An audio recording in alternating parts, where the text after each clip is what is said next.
Hello, and welcome to the show Goldsquadrongays. It's the podcast where two Star Wars loving gays break down each episode of their favorite Star Wars TV shows while also being gay as hell. I'm your host, Bradley Brower. I'm your other host, Charles Rogers, and I'm about to leave the fucking podcast. That's going in the end clip for those who want to stick around. And Stick to the end to find out what the fuck Bradley Find out what the end clip is. It's going to be great. If you're just joining us, the section you heard at the beginning where Bradley does the intro, that is dubbed over. And then it cuts in when I start talking. And he will always do something to try to make me break. This time Jesus Christ. That was pretty. Bradley. I want to hear that in my nightmares. It was pretty good, actually. I think I channeled my inner YouTuber / TikTok for that one. That was really fucking funny. Good God. I hate you so fucking much. I keep myself alive with my hatred for you. If you are just joining us, we are filling some time in between Obi-Wan Kenobi and the premiere of Andor by watching Rogue One in 3 parts, treating each act like its own episode of TV. It's a little experimental thing we're doing. Today, we are talking about Act 3 of Rogue One, which I have classified as being the minute where they walk out of the base to get on the shuttle and they do the actual Rogue One scene all the way up to the end of the movie. Good. So that is where we are operating. Disclaimer at the top. I had to do this a little bit in Act 1. I'm going to do it again here. I am going to do my best to try to summarize each section, but especially once the Battle of Scarif starts, there's going to be a lot that's jumping around back and forth that I'm just not going to be able to summarize. So bear with us. If you're watching the movie, you'll understand where we're going, but I won't be able to mention everything all of the time. Otherwise, we already be here for a really long time. And we have recorded Act 1, Act 2, and Act 3 all in the same day because one of us has a new job. And one of us doesn't know what his next 2 weeks is going to look like. And one of us is getting a paycheck that he's going to blow on Funko Pops again. Yes. I like how Bradley's just like, I'm not even going to defend it. That's exactly what I'm going to do. All right, Bradley. So this section here, essentially the Battle of Scarif, what was one thing you liked and one thing you did not from Act 3 of the movie? Well, one thing I liked a lot was Darth Vader. Which is funny because you didn't like Darth Vader in Act 2 of the movie. You thought the scene was unnecessary. So I've had this discussion before, and I feel like if you take out, as much as I love the line, "Don't choke on your aspirations," I think if you take out that scene and you leave the Vader stuff until the very, very end of this movie and you surprise us with the Darth Vader scene at the end, it would be glorious. You would never see it coming because it would just be him appearing at the end of the hall. And that's where we first see him for the very first time. That would be a pure shock moment. And people would, it was still already that. But if that was by itself, all it was, and we never even see Vader up until then, I think it would be so well deserved. What was one thing you did not like? One thing I didn't like, this is kind of hard, but it's very tricky. This is by far the best act of the movie. Because there's so many good things in this movie. Maybe the certain, I'm gonna say the deaths of some of the characters I didn't care for. I just felt like they were just, some of them just felt like a little shoehorned in, and that may have to do with the fact that we'll talk about it, the reshoots and stuff like that. We covered the reshoots a little bit in episode 1, but I'll say here at the top, they reshot the third act extensively. And if you missed our episode 1 coverage, I've read different versions of the story. In every version of the story, they had already filmed, they'd completed principal photography on the movie.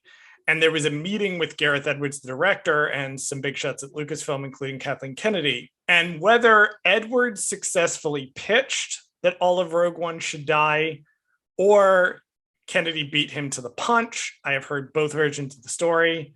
I don't have a primary source in front of me. They elected to reshoot basically the entire third act of the movie. Now, reshoots are extremely common in Hollywood, happen all the time. The only reason you hear about them on Star Wars movies is because it's Star Wars movies. That's the only reason anyone cares.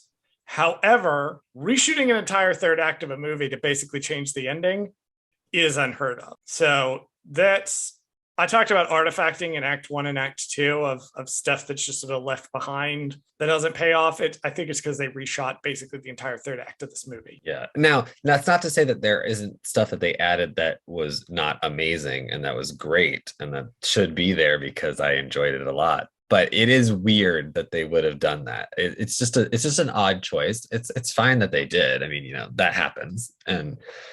But you're right. It's so extensive to the point where I'm very curious as to what the original, I'm putting that in air quotes, original movie would have looked like if you had not reshot the entire third act, like what the story would have ended up being. Yeah, I think my one thing I liked, I'm going to go with the space battle and specifically any of the stuff aboard the Profundity. The design of Admiral Radiss's command, where it's at the bottom of the ship. And he's got the glass floor and he's looking down and the planet is beneath him. I think is really cool set piece and is different than the home one, but still kind of evokes it, which I think was really cool. One thing I didn't like, I'm gonna have to agree with you on. Some of the deaths felt a little like, some of the deaths were great, like K2's death. Fantastic. Bodhi's felt very underwhelming the first time I saw the movie. And I'll talk about specifically his, but some of them, his and Baze's felt a little underwhelming because they complete their objective and then they just sort of die. And it feels like, okay, we're done with these characters now, bye. I also didn't really like the Cassian fake out where they showed him looking dead. I wasn't wild about that. All right, I'm going to do the best I can to summarize this act. Jyn and the newly assembled crew of rebel soldiers exits the base and boards the stolen Imperial shuttle, which I incorrectly called the U-Wing earlier in this recording. They are confronted by Rebel Flight Command, who asks for their call sign, and Bodhi improvises that they are Rogue One. Meanwhile, back inside the temple, Mon Mothma asks Bail Organa if they could retrieve his Jedi friend who has been in hiding in Tatooine since the events of Revenge of the Sith. Bail says he will send someone he trusts, and that he trusts her with his life. Shout out to the score, Michael Giacchino's score for this movie. I believe Andre Desplat was supposed to be the writer for this movie, and I think some of his stuff still made it in, but they had to change composers when they did the reshoots because it wasn't really working. They couldn't get Alexandre Desplat back. The old score wasn't working for the film anymore. And Giacchino, who wrote this score, wrote it in a month. He wrote the whole score in a month, which, given how fucking good this score is incredible. It really is. Especially, I mean, I keep saying this, but literally the latter half of the movie, the music just throughout the final couple scenes is so good. Like you get the emotional, like you're just like, wow, this is so fucking great. Like it just flows with the action and everything. I've seen it like 12 times and I cry at the end of this movie. So good. So good. I have a note here that we think a lot of Jyn in terms of her relationship with her father, but she is very much demonstrating the outspoken qualities of her mother that we see in the faith that her mother has in the opening. Jyn now has faith, maybe not necessarily in the Force, but in hope, in goodness. That shines across in these scenes. I think that other material hasn't really explored the relationship between Jyn and Lyra Erso, but I wish it would. So I thought that was something that stuck out to me. This is the origin of the rogue call sign that will eventually be used. Do you like this? I do like this. Okay. I do like this a lot. I have, for context, listeners, if Rogue One, if you haven't seen a lot of, I was going to say, if you haven't seen a lot of Star Wars films, if you're watching the show, listening to this show, you have probably seen a lot of Star Wars films. This is the origin of Rogue Squadron that we see in episodes 5 and 6. And Rogue Squadron was a very big deal in Legends because there was an entire book of series about them called X-Wing. They're a big deal. This is the origin of that call sign in canon. I did like it. I thought it was clever. I thought that the fact that they never used the call sign Rogue One again in honor of Rogue One. Rogue 2. We have Rogue Leader, and then Rogue 2. Rogue 2, that's right. There's no Rogue One. And then it goes down. No, I really liked this. I thought it was it was one of the first clips from the movie we saw, actually. There was an actual clip from the movie and was not a trailer, was this sequence. I love that one of the most famous fighter squadrons in the entire rebellion was birthed by one guy making shit up as he went along. We do briefly get a shot of a guy in the tower. We're on Yavin. We have to see a guy in a tower. But of course. Okay, let's finally talk about the Mon Mothma Bail Organa scene. Okay, good. Because I have two interesting notes here. The first is that I did not know Mon Mothma knew about Obi-Wan Kenobi. That is odd part of this that I didn't quite actually I didn't even pick up on that when I was watching this. I was thinking more so along the lines of like how like I was thinking Kenobi in my brain, like, you know, stuff, and I was thinking about that stuff. I wasn't even thinking about the fact that Mon Mothma brings up the fact that she knows. She brings him up, right, and she's not involved in the stuff in Revenge of the Sith, and we don't know enough about her between the two to know if Bail Organa told her. I mean, I guess my only thought is that in the intervening time, like things have gotten so dire to the point now where he brought it up to her, like, hey, there may be this person that can help. But clearly he didn't tell her about the events of the Obi-Wan Kenobi show. Right. He did not tell her that part. Because, and granted, this was filmed before Obi-Wan Kenobi came out, because they talk about he's been hiding on Tatooine since the Purge.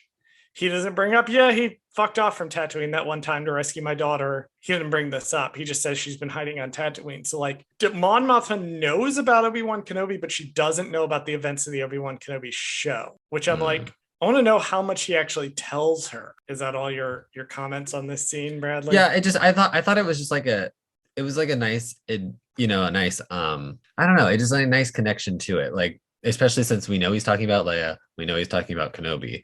And in the original context, before Kenobi came out, you know, it was obviously like, oh, this is just setting up New Hope or whatever. But it gives different meaning to it now that we know there's history there. And why Bail sends Leia.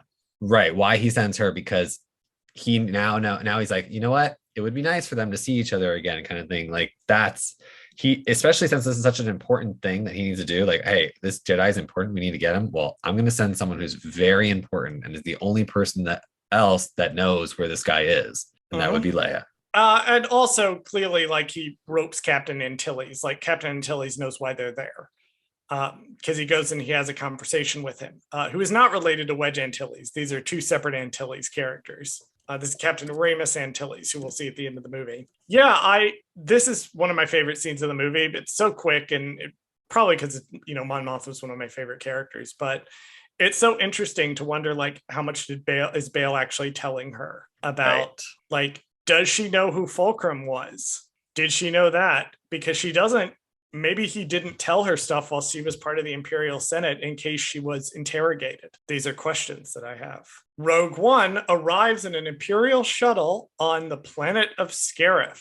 After sneaking their way through the shield gate, they ambush the team sent out to inspect the vehicle, and Jyn, Cassian, and K2 prepare to sneak in while the rest of Rogue One plants explosives around the base at Scarif. Meanwhile, director Krennic arrives and demands that they go through 10 years worth of Galen Erso's emails to see if there's anything that he might have compromised the Death Star project. At Cassian's signal, explosives planted around Scarif detonate, and Krennic demands that they send out the garrison to investigate. Okay, we're going to do our third and final, what is this in World War II theater? Are you ready, Bradley? I am ready. So we've had North Africa for Jeddah. Okay. We've had Edu for the European theater. Mm-hmm. And finally, we have Scarif, which is the South Pacific, which is the other major battlefield during World War II. So the war in the Pacific, a lot of times people think of like we were in Germany and then we were in the South Pacific. They were kind of happening simultaneously, but the way that we fought World War II, we focused on Germany first because we thought it was the more frightening of the two powers. And then we turned our attention to Japan. But Scarif is very reminiscent of the tropical South Pacific. So that is our third and final location. It is a really good thing that Bodhi knows the Imperial docking procedures. If he had died by, say, Bor Gullet or just on Jeddah or whatever, they would never have made it in. Never. And I just realized it this time when watching the movie. I'm like, oh, he knows the Imperial procedure because he's a cargo pilot and they're flying a cargo shuttle. Once they land and they've ambushed the people, we get our first of 3 bad feeling subversions. So we have 3 bad feeling subversions in a row. We have this one where K2 starts to say it and Cassian cuts him off. We have Last Jedi, where BB-8 says the line, "I have a bad feeling about this." And then we have Solo, where Han says, "I have a great feeling about this." I think they play it straight in Rise of Skywalker, but I'm not 100% sure. This is our first of Disney subverting the bad feeling in the movies. I got a bad feeling. Shh, quiet. Yep. I have in all caps in my notes, "Space train, space train." Oh my God. When they're on the tram and we see it like jetting, I'm like, this is close enough to a train. Although the scenes inside the base were filmed in a train station or like a subway station of some sort. And you know what? It seems obvious more so in the fact that in the trailer, I keep bringing up this fucking trailer. There's scenes from the trailer where they're running in this station and there's all these troopers and like they're running along the way. It looks like a train station. So this is filmed inside some sort of train station. I forgot to write down the name, but I do know that they like filmed it at night because they could only use the station when it wasn't operational, and they had to like smuggle props in during the day and hide them until night came and they could shut down the station. Nice. So this is filmed at an actual, some sort of train subway station in London. Movie magic. I wrote down, lol, they're really going to read 10 years of Galen Erso's emails. Yeah, I was like, you're gonna sit there and try to sift through files, like what, like it doesn't make any sense. You're gonna read all of his emails. You know that the interns that are working at Scarif are pissed because not only do they have to deal with muggy beach weather when they go outside to go to Starbucks to get coffee for all the Imperial officers, they have to now they have to sit there and sift through stuff. Briley Ronan would do it. Oh, of course he would do it. He would do it. But to be fair, he's going to go to the Starbucks that's on like the 50th floor and he's going to get it there instead of going to the one across the street because that one's slightly farther away, but he doesn't have to go outside. Briley Ronan does not strike me as the type of person who wants to damage his skin in this way. Exactly. Well, here's canonically, right? Tarkin fucking hates Scarif. Yeah. He loves the fact he gets to blow it up. And the reason is because Scarif is seen as like a cushy assignment. It's literally a beach planet. It's tropical temperate weather. It's literally a beach planet. Because you can only have one biome. And I thought about that when I was watching this. I was like, is the planet, I mean, I know we don't get to see the whole planet, but it feels like it's just one giant beach. And you're just like, this would be an amazing planet to live on. Like, why don't we just all like come here? The way it's set up is like an atoll. Yeah, the entire planet is like really tiny islands. I'm looking at a photo of it on Wikipedia. Okay. Or I was before the page crashed. And the whole thing is, just tiny islands. Tiny islands. Dotted around. It's basically like Hawaii times 35,000. Yeah. Yeah, that's Tarkin hates it because he thinks it makes the officers there weak. And we see this when the bombs start going off. Yes, and they don't Krennic, who's not from Scarif, is like, deploy the fucking garrison. Are you kidding me? Right. Because nobody knows what to do. It's like it's a bunch of old officers who've been enjoying their cushy assignment on Scarif. Although there's a character, Del Meeko, from Battlefront 2. You watched all the Battlefront 2 cutscenes. No, I haven't yet. You watched them. You watched the Operation Cinder cutscenes. That I did, yes. So Del Meeko is the black-haired dude. Canonically, he is here on Scarif during this battle. And he does survive somehow. We do see shore troopers for the first time when they do deploy the garrison. Though that's our first look at shore troopers. We'll see them again. On the Death Star, Grand Moff Tarkin is alerted that there has been a rebel incursion on Scarif. Meanwhile, back at the rebel base, a comm officer frantically chases after Mon Mothma to inform her of rebel activity on Scarif and that Admiral Raddus has taken his fleet. The dude that Tarkin is talking to in his little scene, who comes and tells him, is a dude named Admiral Ramadi. Ramadi is actually in A New Hope. He is in the conference room scene. He's Okay. seated at the table. He is not on the Death Star when it blows up because he shows up later to bid for Han Solo's carbonite slab at a Crimson Dawn auction. It's complicated. Okay. Crimson Dawn got their hands on Han Solo and carbonite, and Chirrut tried to auction him off. It's a whole thing. But this dude was the dude that was sent to bid on him on behalf of the Empire. And then Vader showed up with a lightsaber, and that was Vader's bid. Vader does not walk away with Han Solo's carbonite body. But this dude was in A New Hope. They mentioned taking the Death Star into hyperspace. This is our first confirmation ever that the Death Star can do that. It's kind of implied that the Death Star can move through hyperspace, but this is the first on-screen confirmation that the Death Star can move through hyperspace. And I'm glad they didn't show us it doing it, because I feel like that would have been a little odd to see. Like I like how whenever it would have they removed show the it. ominousness somewhat.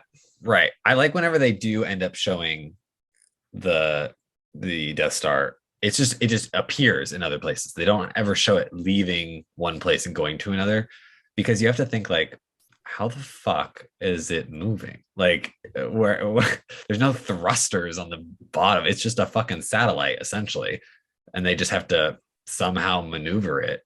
It's Great like question. Let's find out. yeah, there's like no Death way it moves. Star. Like, does it have like little thrusters on its butt like that we don't see? Like, you know, I mean, that's all I can think of. The DS-1 Death Star Mobile Battle Station. You just said it yourself. Let's see how it's in the name, Mobile Battle Station. It's just a station though. Like they just float. Yeah, I think it can maneuver its way into planets' orbits, and then it just stays in orbit. Although that raises the question of like, how bad is it fucking up the tides when it's in orbit? Like if it stays in orbit for an extended period of time. Just glancing at the Wikipedia page, I can't necessarily. Okay. With the exception of the crust, the station's entire interior space was uninhabited and housed the hypermatter reactor, hyperdrive, 123 quat drive yard sublight engines, and the station's superweapon. Jesus. It has 123 sublight engines and one really powerful hyperdrive. I guess so. There are blueprints of it that you can see on Wikipedia. Yes, we do get a cameo from the main character of Star Wars, Chopper, in the background of the scene. This is the same chopper that is used for Rebels Recon. Okay. Rebels Recon was filmed in San Francisco at the Lucasfilm headquarters. They boxed up Chopper. They have a fully animatronic Chopper that they used for that because he's a character in Rebels Recon. They boxed it up and sent it over to Pinewood Studios, I believe, was where they shot this part, or wherever they sent it in London. This was a plot point in Rebels Recon. Chopper thinks he's a movie star for one episode because he was in Rogue One for 5 minutes. I mean, I kind of love it. There's your Chopper fact for the day. Good for Chopper. So yes, the animated shows have always been important and canon as far back as this movie. Question though, is this the first time we see an animated character show up in a live action film? A character that has debuted in a cartoon. Right, that's what I mean. No, Saw Gerrera earlier in this movie. Okay. So Saw was the first. Or well, is he the first in all of the movies, or is he just the first in this? The first character that appeared in animation first and then transitioned over, yes. He is the first character with Chopper as a close second. Saw just appears earlier in the movie. Got it. Okay, but this is the first film where cartoon characters. This is the first film where animated characters showed up. Yeah. Got it. Cool. Because Clone Wars was produced after Revenge of the Sith. Right. So, and nobody showed up in Force Awakens. Right. And nobody who debuted in animation showed up in Force Awakens. And no one showed up in Solo or Last Jedi, correct? Nobody who debuted in animation showed up in Last Jedi, Solo, or Rise of Skywalker. Right. And then once Mandalorian started is when we started seeing characters like that. Correct. It was Mandalorian season 2. Right. With that Katie Sackhoff made the jump. Okay, cool. Okay. Just wanted to get my facts straight. We don't do straight facts on this. We don't do straight anything on the show. I love when they tell her Admiral Raddus has taken his fleet to Scarif, Mon Mothma's little smile when she's like, yeah, that's exactly what I thought he was going to do. And she's like, now if his fleet is there, I can send the rest of the rebel fleet to back him up because it's a military action now. He's gone ahead and instigated it with his fleet. She can now send her fighters to support, which is why red, blue, and another squadron are there. There's 3 fighter squadrons that she sends. We will get to those squadrons in the next section. But yes, bunch of fighters take off. We do get our also cameos from C-3PO and R2-D2. And I remember, so this was the first time we saw them in it, and they were still following through with this whole, I don't want to call it a cameo, but like R2-D2, this started the trend of, R2-D2 and C-3PO have to show up in every film, right? Or they had shown up in every film. They had shown up in every film. This one continued it. They do not appear in Solo, although Anthony Daniels does, playing a different character. Right, which broke the trend. And then people were like, break the trend. They were like, man. But yes. I'm glad they did that because it wouldn't have made sense if those two showed up. You were like, why would they show up in that movie? Let's talk about timeline. Because there's some confusion about how are R2 and 3PO here when the Tantive 4 is at Scarif already with Admiral Raddus. So here's what is happening. The the Rebel blockade runner is still on Yavin at this point. The ship is is not up to par. It's damaged somehow. And they take off with the rest of the fleet and they dock with the Profundity for repairs. And the Profundity is supposed to take them after Scarif is supposed to take them to get Obi-Wan Kenobi. So after this scene, it takes off, it joins up with the Profundity with the rest of the main rebel group, docks at the Profundity. It is being repaired during the events of the battle, and it has to make an emergency takeoff and escape out of the Profundity. That is what's going on with the rebel blockade runner. In the timeline of why are they here, but it looks like it took off earlier, that's what's going on. Right. Okay, cool. Because they work for Bail Organa and Ramus Antilles. As the Battle of Scarif begins, various battle shots take place. I don't know what you people want me to do there's fighting.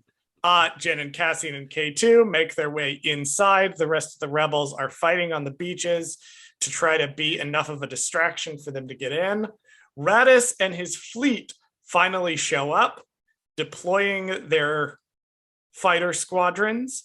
Blue Squadron manages to make its way into the surface, while the rest of the fleet engages above Scarif. Jyn, Cassian, and K2 make their way into the vault. Meanwhile, Bodhi comes up with a plan to transmit the data through the signal dish through the Profundity, but this requires the shield gate to come down. Oh, also, in order to get a message to the rebel fleet, Bodhi says that they have to activate a master switch to get a message out. This is slightly confusing. And like I said, there's a lot happening at once. These are all the major things that are happening in this section. Right. So to succinctly, Jyn, Cassian, and K2 are going to get the data package out of the vault and take it up to the signal dish. Bodhi and the rest of them have to do 2 things. One, they have to do one thing. They have to flip the master switch, and in doing so, get a message to the rebel fleet to tell them to open the shield gate.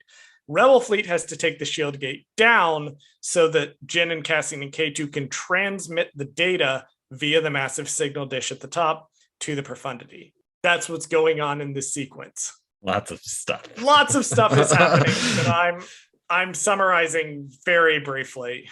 I love the comm gambit that Bodhi comes up with, where they hear all these pads are calling for reinforcements. So he calls for reinforcements for the wrong pad and then tosses the thing to the guy and is like, call and tell them that they're at a different pad. I love that. Right. Causing chaos and confusion. That's the point. All right. Is it AT-AT or is it AT-AT? Well, in this one, I think it's different, right? It's AT-ACT. Right. So which is whether or different not than it an is pronounced, AT-AT. whether or not I believe it is slightly different. The reason I'm bringing this up, so there's a long debate that spans all the way back to Empire Strikes Back on whether it should be correctly pronounced AT-AT or AT-AT. In this movie, the character of Pow refers to the four-legged things that are attacking them as AT-ATs. He says Carabast AT-AT. So I would need to check whether or not it's pronounced differently elsewhere, but for the purposes of this movie, it is called an AT-AT. I do believe you're right, and it's actually the AT-ACT. Let me double check that. Yeah, it's technically the AT-ACT, according to StarWars.com. It's a larger version of the standard combat AT-AT. Don't get on my case. I'm going to pronounce it both ways.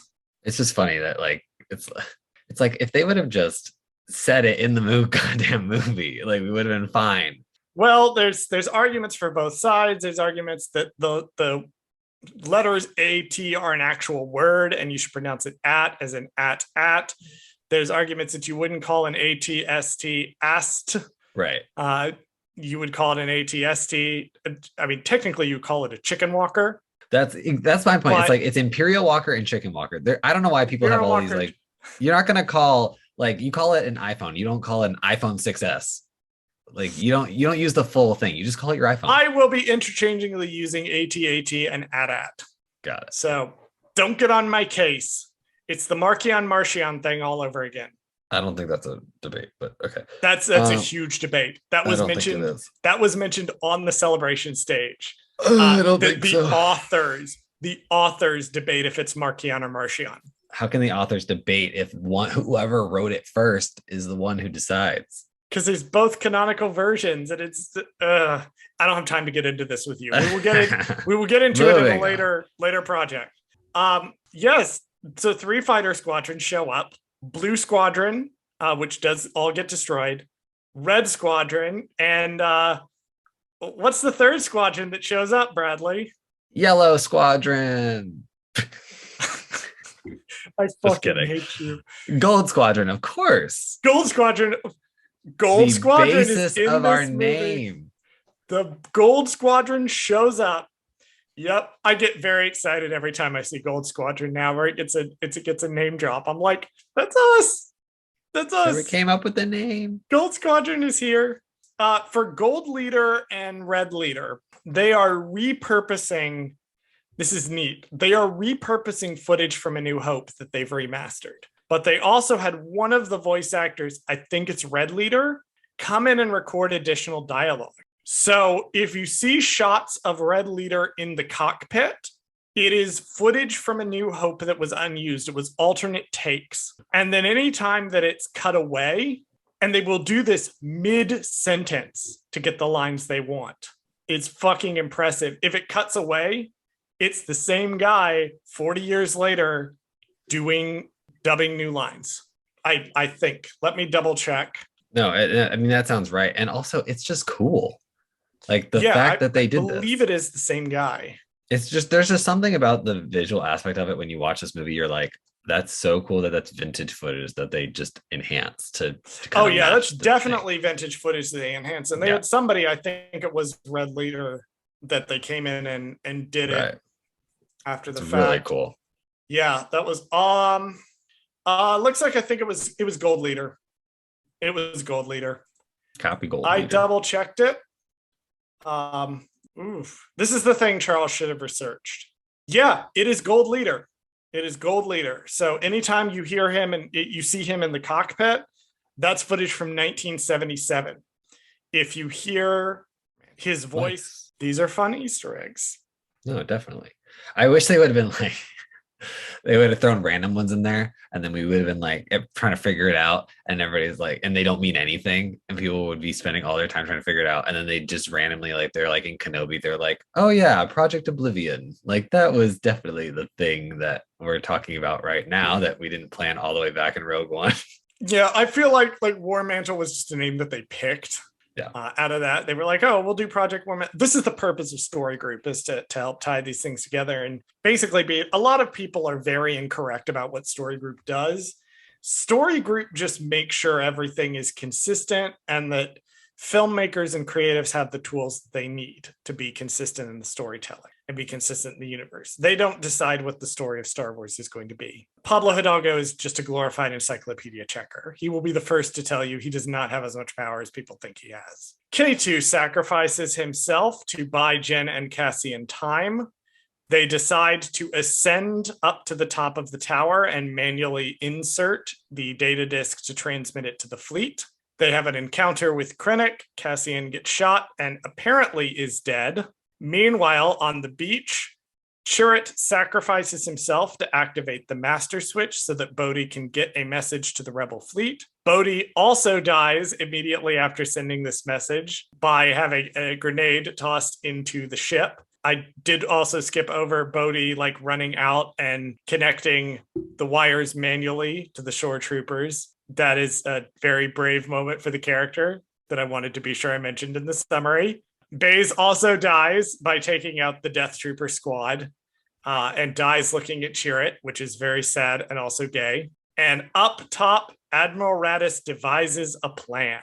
K2's death was very sad. I mean, honestly, any droid's death is sad in Star Wars just because they always make you care about them for some reason. The problem with this is I felt like people were getting so attached to this K2SO character. Like he was so funny. He was so good. He was so new and fresh and interesting. Yeah. And then he died. And he just dies, which is so frustrating.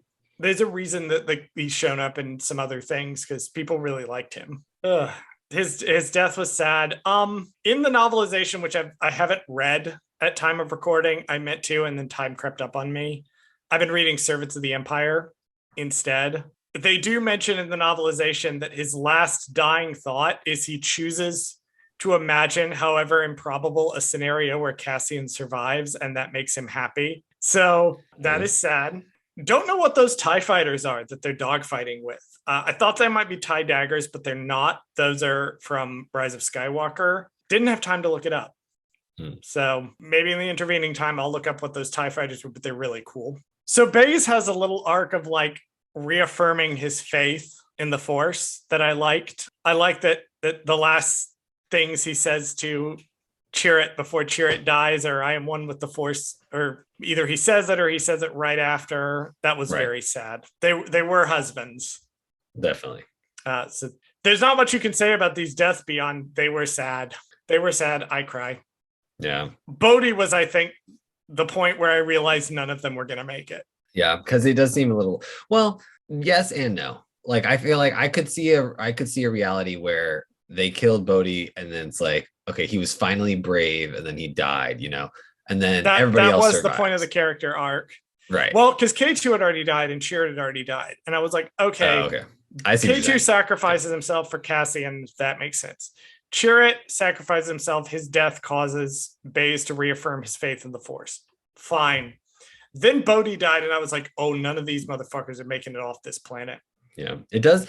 It's weird, though, because I still, to this point, I didn't think that they would kill Jyn and Cassian at this point. Like, I still was like, okay, they can still make it. Like, it's still happening. Okay, we're going to keep going. Like, yeah, it's the deaths in this movie, they're impactful emotionally, but some of them, like Bodhi's in particular for me, felt like, well, we're done with the character, die now. Like he doesn't die per se for any given purpose. He just completes his character arc and then he dies. Right. Which I could see if Bodhi was one of the ones that I think would have made it off if they were going with the original ending, where most of these characters survive. But he was the point where I realized none of them were going to make it back. On top of the tower, Jyn, now alone, re-angles the deflector or the communications disc to transmit the plans, but is confronted by Orson Krennic. She says that she is the daughter of Galen and Lyra Erso. Krennic also has bravado, but is shot by Cassian, who survived his fall. Up top, above them in space, Admiral Raddus's plan succeeds with a Hammerhead cruiser sacrificing itself to crash two Star Destroyers into each other and then ram them into the shield gate, taking it down. Jyn is able to successfully transmit the plans to the Rebel fleet, but not before the Death Star arrives. Fucking Hammerhead shit was amazing. And did we? I correct me if I'm wrong. Did we see this in Rebels yet, or the I ship? believe, no, no, we had not seen this yet in Rebels. Okay, because I remember, don't they? Do they do bring it up again in Rebels, right? A hammerhead. Yeah, hammerheads show up again in Rebels. Well, they're a giant reference to they're a giant reference to Knights of the Old Republic because they debuted in Knights of the Old Republic and they've gotten used later on. Right. Well, either way, I mean, it's a glorious scene. Just watching it. Glorious. I love space battles, but this Battle of Scarif is one of the coolest like space battles, especially with this hammerhead because it hits the ship, then it hits the other ship. I like any time great. that someone uses the 3D nature of space in their battle tactics. Yeah. Thrawn does it in Ascendancy. I believe it's in Ascendancy or it's in the Thrawn. I think it's in the Thrawn novel actually that he does it. Mm-hmm. But anytime they use the like verticality of space, I did just double check and yes, this does appear to be its first appearance. No, hold on. So Wikipedia is claiming that a princess on Lothal. No, fact checking in real time. It first appeared in Rebels. That's what I thought. It first appeared in Rebels. January 20th, 2016 was the first appearance of the Hammerhead Corvette. It is a holdover from Knights of the Old Republic. Okay, I thought so because I was like, wait a minute, I feel like I saw it for like a hot second in the show, and I was like, yeah, no, it. I thought the second season was after this movie. The second season was after Force Awakens. Got it. And this premiered midway through the second season, I believe. No, this premiered after the second season. This premiered midway through the third. I love Krennic's face when he realizes who Jen is and then tries to play it off.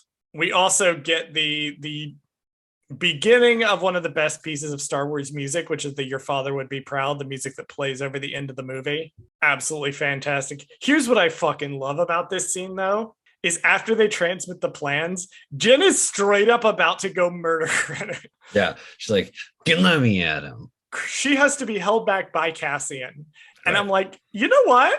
Maybe we should have like let her do that. I get that it's poetic how he dies, but like maybe also it would have taken like 0.2 seconds to let her shoot him. Under Tarkin's order, the Death Star fires single ignition reactor on Scarif, destroying the base, killing Krennic, Jen, and Cassian.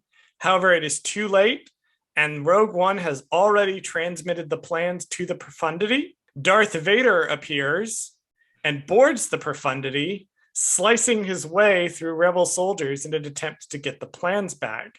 However, the Rebel blockade runner escapes, and the plans are handed off to Princess Leia, setting up the sequel to this movie, which would premiere 40 years earlier. That was me attempting to like off the cuff summarize the events of Rogue One.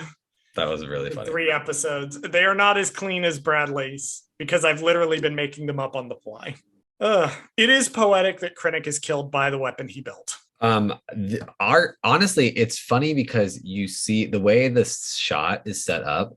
You see the laser kind of starting up on the Death Star, and then you see Krennic looking up at it, and you see the green glint in his eye of the laser, and then it zooms out to the top of the tower, and you see the laser disintegrate the top of the tower where he is at. So fucking hilarious because it's like Tarkin getting the last word, essentially. It's amazing. So in the original version of this, he was supposed to be killed by Vader. This is so much better. So much it's Tarkin better. Getting the last laugh. Yeah. He's getting killed by the weapon he built. It's chef's kiss. So good of a fate for him. Mm-hmm. And then Jen and Cassian getting their moment of peace on the beach of finally being done with fighting. Right. Before they're engulfed by the destruction of the Death Star. They are really hammering home the whole nuclear bomb thing. Especially since you can see it. It's on a beach. Like, and you can see it. Like, you can see it coming towards it. It looks like a fucking nuclear bomb because it literally is one. Mm-hmm. It's amazing. And also just the flash of light where the characters just disappear once it gets to them. Like, it's just so beautiful. Like, it's amazing. I'm so glad they reshot this ending because this is so beautiful and so poetic. And I was talking to somebody the other day and they raised the point that it makes A New Hope so much more emotionally intense when you know the sacrifices people went through to Yeah. get them to that point. Right. It's excellent. And I want to point out too, I like that one of the things they did was they had Jin and Cassian, hold each other. It wasn't a kiss, it wasn't romantic. It was like I'm here for you, you're here for me kind of thing. Like it wasn't romantic at all. It was very like we're the last two people together, like, and we've made it. You know what I mean? We're Like, at the end. We did what we needed to do. The fight is done. We can, and he tells her like your father would be proud of you. Right. Which, if Galen Erso saw her at the beginning of the movie, I don't think he would have been. I think he would have been disappointed in what she became. But through the events of this movie, she became everything her father wanted her to be and more. In A New Hope, they explain that Vader says several transmissions were beamed to the ship by Rebel spies. So this is the explanation for that. They were beamed actually to the Profundity first, and then they were physically taken to the Tantive 4. So the Darth Vader hallway scene. This scene rules. This is peak Star Wars for me. This scene, I have heard some criticisms of the scene that people don't like Vader demonstrating his full power on these rebels. I don't think he is. They're wrong. I've seen Vader go full power before. Right. You see him do it in the Darth Vader comics. You see him do it now in Obi-Wan Kenobi. Right. This is child's play to Vader. Oh no, yeah, he's barely using a fourth of his energy. He's barely using a fourth of what he can do. He's toying. He's pissed. Right. But he's not like, we've seen him rip ships apart physically with the Force. Right. Like, this is nothing. And here's what I love about this scene. Somebody on, I think I saw a Tumblr post about this back in the day, and it's never left my brain. So Vader's breathing is his life support system. He doesn't control the breathing. He can't stop breathing. Right. The only way he can do that, and the only way that he can not have lights on his chest, is if his life support system is turned off. So Anakin Skywalker, this fucking drama queen, the theory goes, and I love this, that, he walks up and stops, and then you hear the breathing start. This motherfucker turned off his life support system, walked up to the rebels just so that he could do so he could turn it back on, so he could do an ominous reveal. Like, he literally turns his life system off. And I think somebody laterally in the post pointed out that your cape will not billow in space. The theory goes, there's no air in space, so the cape can't be moving in the wind. So Vader is making the cape move with the Force. He has done this whole thing just to be fucking dramatic. Turns off his life support to be dramatic, waves his cape to be dramatic. He's just a dramatic motherfucker. Can it not just be the air is escaping like into space, and that's why his cape is flowing? Don't ruin my Darth Vader as a drama queen headcanons with he already is a drama queen, but I'm just saying, like, the force field's down, so maybe it's just the air, the oxygen escaping, it's sucking it in, like, and that's causing, maybe it is the force from the Tantive 4 taking off. It's doing it. There you go. I don't know. And then they hand the plans off to Leia. That is a body double. Let me see if I can find the name real quick. How'd you feel about this one? I was fine with it. I thought it was a nice way to end the movie. Because this one gave me the movie, but this one gave me Uncanny Valley. See, Tarkin gives me more Uncanny Valley. See, I disagree. I think it's the opposite. I think this was worse. I think this was really bad, actually, compared to Tarkin. You think this one was worse? Yeah. I guess maybe they might have spent more time on Tarkin. And I think that's what it was. Although I honestly feel like, I wish they would have just done it to where, like, they opened up the door, you see the back of her, and then been like, oh, it's her. Like, and then that's where they cut it. That's what I thought they were doing. And they recast Ramus Antilles. I don't know. I'm scrolling up through, and I couldn't find who the body double was for Leia Organa. But that is Carrie Fisher's voice. They're using the word hope from an alternate take of Help Me, Obi-Wan Kenobi, You're My Only Hope. Nice. They are using an alternate. I am determined now to find this actress. Ingveld Delia. Oh, God. Or Ingveld Deila is the actress. Is a Norwegian actress who who portrays the body double for Leia. Alrighty, let's do our directed and written by. Sure. So that we can close this out, because there may or may not have been massive production issues with this episode that have got us up to the wire pretty hard. So this movie is directed by a gentleman by the name of Gareth Edwards. Gareth Edwards, pulling up his IMDb, does show up in Star Wars The Last Jedi. Rian Johnson has a cameo in this movie as one of the Death Star operators. Gareth Edwards has a cameo in Last Jedi. He's the guy who gives the other guy a look when he says the word salt. He has made, as far as directing credits, he didn't have a lot of directing credits before he made this movie. His big one was Godzilla, the 2014 Godzilla movie. The one with, Aaron Taylor Johnson, Elizabeth Olsen, Bryan Cranston. He directed that movie. And then this was literally next. Fairly impressive because he does such a good job with this movie. Right. It is written by Chris Weitz and Tony Gilroy. Tony Gilroy is the super important one because he is the writer, partial director, and showrunner for Andor. Nice. Love it. Love it returning. So he returned. He wrote additional dialogue for the reshoots and served as the second unit director. Cool. His brother, John Gilroy, was the editor for the film, apparently. Yeah, it looks like Gary Whitta wrote an original draft of Rogue One, and then Chris Weitz took over, and then Tony Gilroy wrote a good chunk of the new Act 3. So I was just on the Wikipedia, and I'm like at the end of the article, where it's got all the plot, and it says that the original script ended with a wedding. What? In the first draft, everyone did not die, and it ended with a wedding. What in the hell?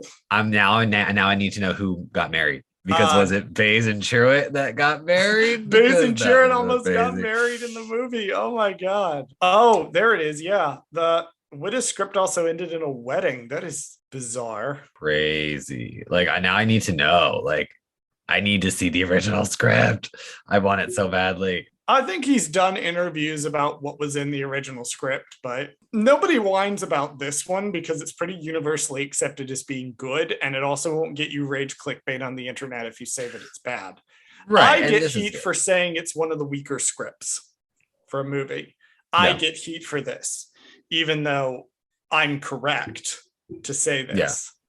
No, I agree. I think it is a weaker script. Not to say the movie's not good, but you're right. But it makes up for it. Yeah. It makes up for it in a lot of ways. And a lot of the weakness of the script is just what we saw on the final screen. It was written and rewritten, especially that third act was a lot. Right. All righty. Well, Bradley, do you have any final thoughts for us on our journey through Rogue One, a Star Wars story? Yeah, I mean, I was glad. I like all these characters. I think they're fun. I'm kind of glad that we're gonna see some of them again, possibly, in a new show that's coming out to Disney Plus near you. Yes. So I'm very excited to see that. It was nice to go through the film kind of with a fine-tooth comb, and obviously we didn't address every reference, every Easter egg, everything. Even breaking the film down into 3 acts, we didn't do it. Like I just mentioned the Rian Johnson cameo, but it was a fun journey to go through it and watch it again and take those notes and do some research and look things up. This has been a fun little experiment, Bradley. It's a nice little, I don't know if we'll ever do this again, but this is a fun little experiment to try to take the TV and apply it to a film instead. I mean, I'm just like, in an alternate universe, we did this with Rise of Skywalker, and it was like 8 episodes long because there's so much fucking shit in that movie that it would take us forever to get through that movie. I see now why the Star Wars Minute guys do a minute of footage. Yeah, because it's too much. It's just too much. There's so much packed into these films. I know. Alrighty, well, at some point in the future, we will get to Andor. I cannot explicitly promise where the fuck we are in the schedule because I don't know. I don't know where we are in the schedule. At some point, we have done or will do Lego Summer Vacation, and then we might do one more episode before our Andor episode 0. Right. So Andor is coming soon. Coming soon. And then, like you said before in the first episode, 2 weeks ago that we are going to 2 weeks ago or 3 weeks ago or 4 weeks ago. It's hard to say. Right. Yeah. So the plan as of right now for Gold Squadron Gaze is that we're going to give Andor room to breathe. This does not mean that we think Bad Batch is a lesser show than Andor. Andor's just coming out first. And we don't want to switch back and forth between doing Bad Batch and Andor for X number of weeks. At time of recording, we don't have official confirmation on the date that Bad Batch will premiere, but it seems to be sometime during Andor. We want to give Andor room to breathe, and we want to give Bad Batch room to breathe. So right now, the plan is we are going to do our coverage of Andor normally, then we will do Bad Batch, and we will fill the time in between Andor and Mando season 3 with the Bad Batch. We will go back and finish season 2. So that is our plan as of now. Bradley, let's go ahead and run those socials. We can finally stop talking to each other because we've been at this for 4.5 hours. You mean the 3 weeks, 4 weeks? 3 weeks, yes. Yeah, we definitely didn't record all these episodes in one super long Sunday. Thank you for listening to Gold Squadron Gaze. Did Charles fuck something up? Send us a message at goldsquadrongaze@gmail.com. Follow us on Twitter at Gold Squad Gaze. Follow us on Instagram and TikTok at Gold Squadron Gaze. Subscribe to us on YouTube at Gold Squadron Gaze, where we post the podcast as well as exclusive content. Please join us next week and every week for more of Gold Squadron Gaze. Welcome to Gold Squadron Gaze, fans. Don't forget to hit like and subscribe and follow us on all the social media so that you can get all the latest Gold Squadron Gaze news. Just kidding. I'm your host, Bradley Brower. I hate you so much.